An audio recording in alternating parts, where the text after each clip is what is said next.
Hi అండి, అందరు ఎలా ఉన్నారు? బాగున్నారా? ఇంక ఈరోజు శుక్రవారం కదండి, నేనైతే అమ్మవారి గుడికి అయితే వచ్చేసాను. ఇంకా పూజ అవన్నీ చేయించేసుకున్నాను. కంపల్సరీగా శుక్రవారం అమ్మవారి గుడికి అయితే వస్తానండి. ఇంకా ఇక్కడ కుంకుమ పూజలు కూడా చేస్తారండి. లక్ష్మీదేవి విగ్రహాలకి కుంకుమ పూజలు అయితే చేయిస్తారు. వచ్చిన జనాలు అందరూ కుంకుమ పూజలు అయితే చేయించుకుంటారు.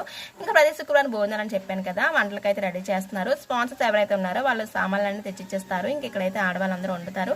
మేమందరం సాయం చేస్తాం. ఒక 2-3 ఆంటీలు అయితే వంటలు చేస్తారు. ఒక్కొక్కరు ఒక్కొక్క పని చేస్తూ ఉంటారండి. ఎవరైతే ఖాళీగా ఉండరు. ఇంకా లలిత సహస్రనామం కూడా చదువుతారు. వంటలన్నీ అయిపోయిన తర్వాత ప్రతి ఒక్కరు అందరూ కూర్చొని చదువుతూ ఉంటారు. ఇంకా లలిత సహస్రనామం అవ్వగానే ఇంకా అమ్మవారి నైవేద్యానికి రెడీ చేస్తారండి. ఇంకా స్పాన్సర్స్ ఎవరైతే ఉన్నారో వాళ్ళతోనే అమ్మవారికి నైవేద్యం పెట్టిస్తారు. ఇలా పెట్టించిన వాళ్ళకు కూడా ఒక తృప్తి ఉంటుంది కదండి. మేము అమ్మవారికి నైవేద్యం పెట్టామనేసి వాళ్ళు రోజు గుడికి రారు కదా, వాళ్ళతో పెట్టిస్తే వాళ్ళకు కూడా ఒక తృప్తి ఉంటుందని వాళ్ళతోనే పెట్టిస్తారు. ఇంకా అలాగే ఇంకా అయిపోయిన తర్వాత వాళ్ళతోనే వడ్డింపులు కూడా వడ్డిస్తారు వచ్చిన జనాలందరికీ. ఇంకా జనాలందరూ కూర్చొని చూస్తున్నారు అనమాట. ఇంకా అమ్మవారి నైవేద్యం పెడుతున్నారు అనేసి ఇంకా నైవేద్యం పెట్టిన తర్వాత భోజనాలు అనేవి స్టార్ట్ చేస్తారు. ఇంక ఈ వారం అయితే జనాలు కూడా చాలా మంది ఎక్కువ మంది వచ్చారండి. పిల్లలు అందరూ చాలా మంది వచ్చారు. వాళ్ళు కూడా కొంతమంది జనాలు చెప్పుకున్నట్టున్నారు స్పాన్సర్స్. ఇవాళైతే పులిహార, పరవన్న, ఒక స్వీటు, బూరి, అన్నం, సాంబారు, పెరుగు, ఒక కర్రీ పెట్టారండి. ఇంక ఇలా భోజనాలు అయిపోయిన తర్వాత ఎవరి ప్లేట్ వాళ్ళే కడుక్కోవాలండి. ఇంక ప్రతి శుక్రవారం ఒక పండగలా ఉంటుంది.